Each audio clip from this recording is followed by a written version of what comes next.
Well,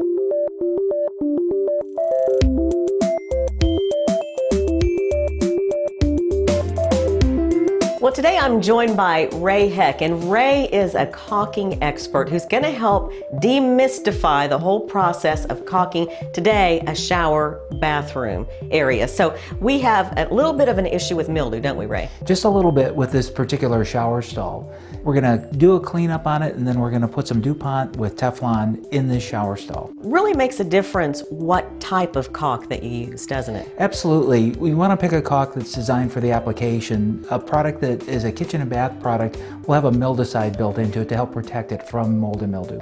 And if mildew gets infiltrated, that can be a bad deal in terms of a shower, can't it? Absolutely. It looks bad, it's dirty, not the cleanest thing, and it can lead to long-term damage. Walk us through the process here. What is the first thing we need to do with this shower? And you're going to put me to work today. I am going to put you to work, but it's easy work. We're going to start off with a little bit of cleaning. We're going to take some just general household bleach. We're going to put it over top of the current mildew that's on there. We're going to come back with a regular household cleaner and a sponge and wipe it off. We'll let it dry for probably about 15 or 20 minutes, and then we're going to come back with the caulk. Now, while we're cleaning, if we happen to see there's any old caulk in there, we might have to cut it out with a razor knife just to get it out of the way, because we don't want to put any of our new caulk over any loose product that's in there. So your bottom line at this point of the process is a clean, dry surface. Absolutely. Okay, so now comes the hard part. I think this is very intimidating for people who don't caulk, but like homeowners like me who may do it on a weekend warrior basis. So give us some tips on how to do it professionally.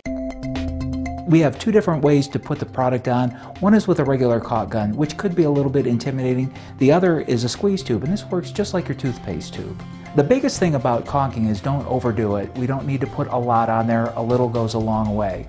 Once we get it into the joint, what we're going to do is take our finger and we're going to smooth the bead. How much time do you need to wait for it to dry before you get back in the shower? It'll be dry to touch in about 20 minutes or so, but we'll leave it go 24 hours before we use the shower again. And it's going to look a whole lot better. Oh, this will be awesome. Terrific. Well, Ray, thank you so much for giving us some great tips on the proper way to caulk a shower.